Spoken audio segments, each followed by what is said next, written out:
We're now on Daf Tezayin Amud Beis. V'zo, this woman that was mentioned in our Mishnah, Hovi Ein La Kol, Isra La Ruba. We would anticipate that people would know, there would be the word out on the street that at her wedding she was Yotze Binuma, there'd be no problem in hearing this call. And now that she didn't produce a call, it means that she wasn't Yotze Binuma. And therefore she's not believed to be Motzi from the Baal based on a rove, because Isra La Ruba, the rove that most women are married for the first time, has now been undermined to some extent, because we say that women who are married for the first time is Kol Hanises Besula Yesh La Kol. Kol Hanises Besula. So the Gemara says, "E Kol Hanises Besula Yesh La Kol." How could you say such a thing? The Adam can't be telling the truth if there was no Kol, because he's saying every woman who is married for the first time, there's a Kol. Hanach Sadi Shakrin in it. You can't rely on these Adam. Even though Adam are usually more powerful from Kol, if there's a Kol and there's Adam against the Kol, we're going to rely on the Adam.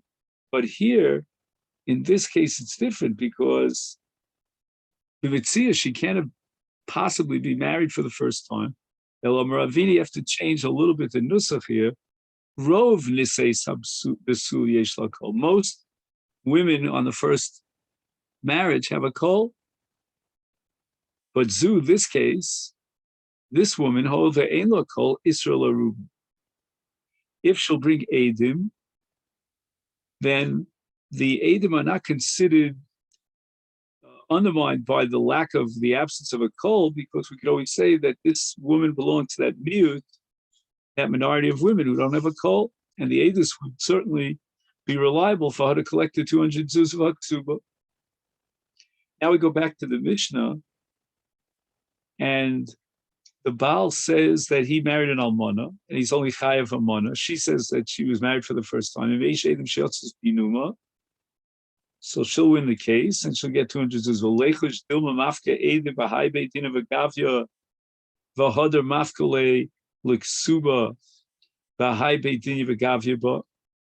The Gemara is really asking a question about the mechanics of ksuba. When a woman collects her ksuba, then how do we know that she won't collect it a second time around? In our particular case, she collects her ksuba as masayim zuz based on the edehi numa. So she's going to produce those edim in one bezdin. She's going to collect masayim zuz. Then she'll take the ksuba, go into a different bezdin at some distance, and she'll again collect her ksuba second time around. So there are two possible solutions to this problem. Amar Rabbi Avo, this is solution number one. So Someres Kosmin Shova. This is a machlokus later on in Baba Basra at the end of the Masechta. Do we write a shova to the lovet, or do we not? And Rabbi Avo sees in our Mishnah the necessary conclusion, we have no choice but to assume Kosmin Shover. So when the Baal pays up the ksuba, based on her edim, who saw that she was Yotz Binuma, he's going to demand a Kabbalah, as we call it in modern Hebrew, a receipt, otherwise known in the Gemara's language as shovar. And therefore, we won't suspect that maybe she'll go to another bezdin and produce the ksuba and collect again. He's got a shovar to prove that he paid up. Rav Papa is not satisfied with that answer. Our Mishnah is not a proof that Kosvin Shovar. We have Mandel who says ain't Kosvin Shovar, but the reason why they would write a Shovar is because they want to protect his interest. But how do you protect his interest by writing a Shovar? It means he'll have to watch this Shovar for the rest of his life. And to watch a document is a very, very tricky business. Therefore, if you demand money from your friend, you won't be able to collect that chov unless you have a shtar chov biyado, the tovea, the plaintiff, has a shtar chov, and obviously when the defendant pays up his chov, he's going to make sure that we destroy the shtar chov. So you won't be able to have, you have no recourse to collect the chov without a shtar chov. So what do we do with that Mishnah? Rav Papa says, there were areas in the Jewish community where they would rely on Tanai Bezdin, that Bezdin was Masakim for Psula first marriage, Masayim Zuz, for a second marriage, Almona Mana. And we're not going to be Choshesh that she might produce her ksuba to collect from another Bezdin because she doesn't have a ksuba. But Enochinami, according to Rav Papa, b'makom shekosvin ksuba, she will not be able to collect based on Eidim who saw her go out binuma because ein kosvin shova. Ika de masile abraisa. According to the second transmission, the machlokas shina Rabbi Avo and Rabbi Papa was regarding a brisa. Again, the machlokas whether you write a shova or not. And the brisa says the following: Ibda ksuba, so she lost her ksuba, or itmina, or she hid away her ksuba. Now she doesn't remember where she hid it. Could happen. Nisrufa ksuba, so or her ksuba went up in flames, in a fire. In all these cases, when she sues the Baal for Masayim Zuz, and he counters by saying, no, she's an almana, and that's how I married her, she only deserves a mana, half that amount. So then we have a number of simonim that are now enumerated in the Brisa that will rely upon these simonim to prove that she was being married, that she was married for the first time. Number one, Raktu lefanea.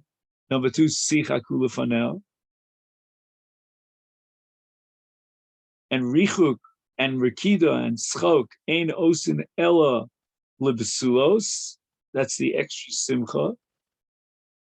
Then we have another simon, which is called Aviru lefanei kos yayin shel besora. The Gemara is going to explain this. O mapa shel besuim, or they spread out a mapa shel besuim, which indicates that she was a besula. In the Yeshla Eidim v'echem mikol elu ksubasa masayim. She can prove with Eidim that any of these simonim actually took place, then we give them a sign. So the Gemara asks, "V'leichus dilma mafka Eidim v'hai beidina v'gavia v'hadar mafka l'ksubasa v'hai beidina v'gavia." But maybe she'll collect in one business, and then she'll produce the Eidim in a second business, and she will collect her ksuba a second time around.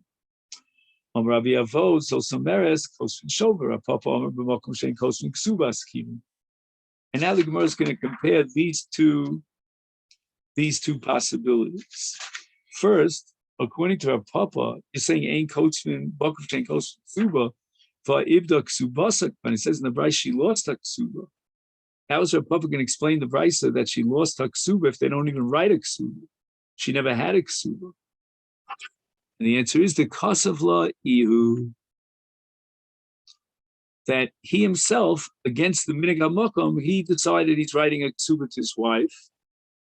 And in such a case, and only in such a case, do we write a shova. So the Gemara asks Mafka Lovigavyaba. Once he writes our ksuba, we're back to square one. And we're in a dangerous situation where she might produce the ksuba a second time in another bezin and collect twice. And where answers my ibda ba'ur, a ksuba went up in flames. Ayi hachi hainus nisrafa. One of the cases mentioned is nisrafa. And furthermore, the ode hitmina ma'i kalamema. What does it mean in the Brisa when it says hitmina? I mean, there's certainly a chash if she hid it that she'll produce it again and collect another bezin. V'su ibda lamali. Why did the Brisa have to mention ibda? Ella, but rather kol ibda ki etmina b'fanenu dami. Anytime that she claims she lost the ksuba, it's as if she hid the ksuba away, and we suspect that her interest is in producing the ksuba a second time in another bezin below yabinale, and we're not going to let her collect Masayim Zuz without a shtar ksuba.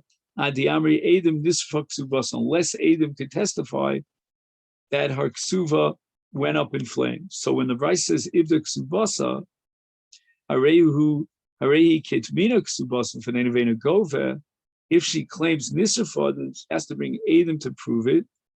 And once she brings Adam to prove that it was Nisfa, if she brings Adam Sharaktu Fanel, or the other Simone Psulos, then she could collect Masayin. Now the Gemara is going to compare the two Lashonos. One Lashon is on the Brisa and the other is on the Mishnah itself.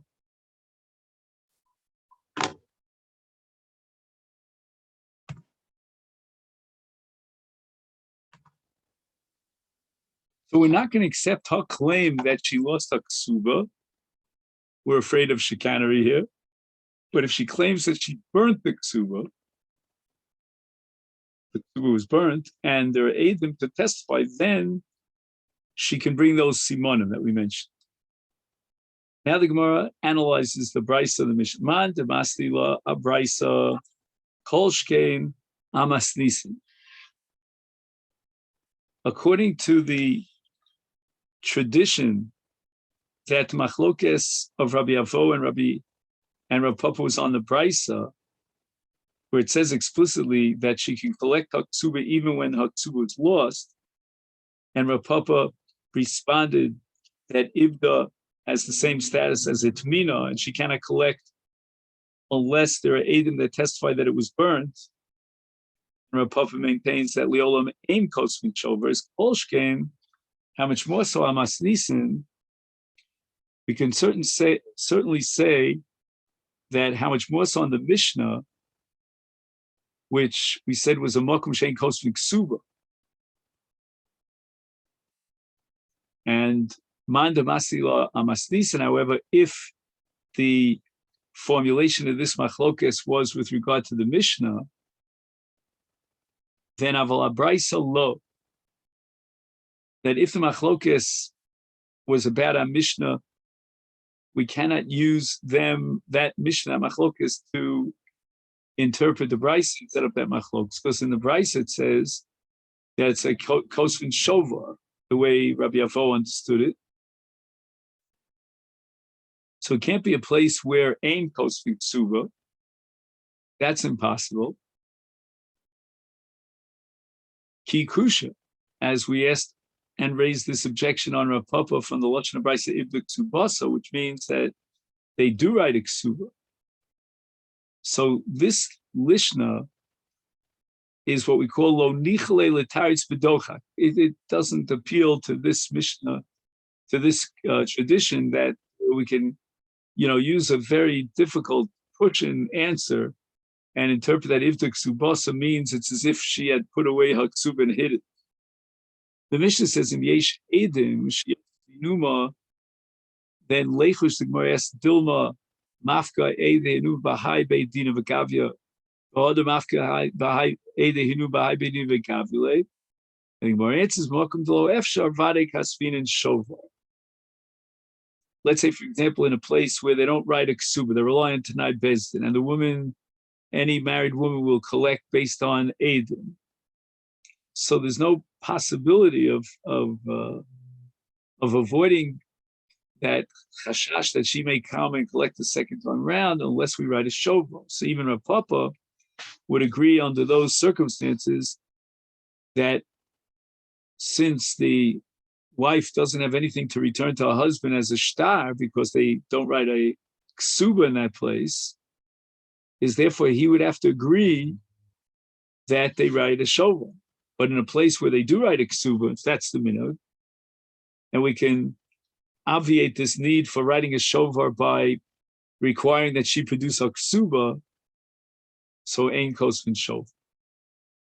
The Brisa says, "Avir lefaneha koshel b'sora." My koshel b'sora. What is this koshel? How does that prove that she's a basula, first marriage? Omer Rabbi Abba, Rav Ada bar Ava kos. Yain shel truma avir lefaneha uya hoisa zu lechel truma. That if she had be'ilah when she was unmarried, then she would not be allowed to marry a Kohen. but now it's her first marriage, and she's allowed to marry a Kohen, and that's the Yain Shel Truma. Maskif of Papa, Oto Almona, Milo Achla Truma. Even an Almona that gets married to a Kohen can eat Truma. So there's no raya from the fact that you show this Kos Yain Shel Truma that she's a Basula, she might be an Almona. Elomar of Papa, what's this Kos Yain Shel Truma? What's the symbolic meaning? Rachis. Truma is called Rachis. And Rachis means the first. This is her first Be'ila. Tanya, we learned in the Bryce of Yudomer, Chavit Shel Yaim Avir Lefanel. Omer of Adabarava, Besula Mavir Lefanel Stuma, and Be'ula Mavir Lefanel Sucha.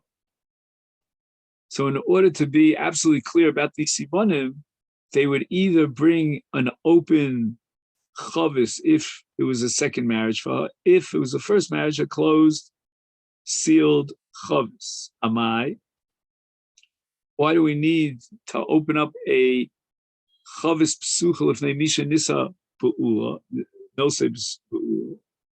The avrikami be'ula. Why not say that we'll only do this minhag of passing a stuma in front of the psula and kamivula lo navik klal? Then we'll know that if there was no havaras chavish, she must be a ba'ul. So Moetza Zimnin, we have to worry about sometimes the tafsa must sign. Let's say she grabs on to the 200 zuz. And when we demand of her that she has to fork over that money, because she's a ba'ul and she only gets mea zuz, and we're going to tie her that, look, there was no havaras chavis in front of you, Amra, she's going to count the year. I know psula have. I was psula when I got married. I get 200 sus. You'll ask me, Haidla Avru Kame. They, in the course of the marriage celebration, they were a little bit drunk, and they overlooked that havaras chavis. But there's no raya from the fact that they didn't pass a chavis stuma in front of me that I'm not a psula. And now we get to the famous sugya of Ketzim Merag. Tanur Rabbanan, Ketzim Merag L'fnei Kala, Beit Shammai Omrim here on the top of Yud Zayin, Kala Kemot Shehi, Beit Hillel Omrim, Kala Na V'Chasuda. It's Hashem will pick this up.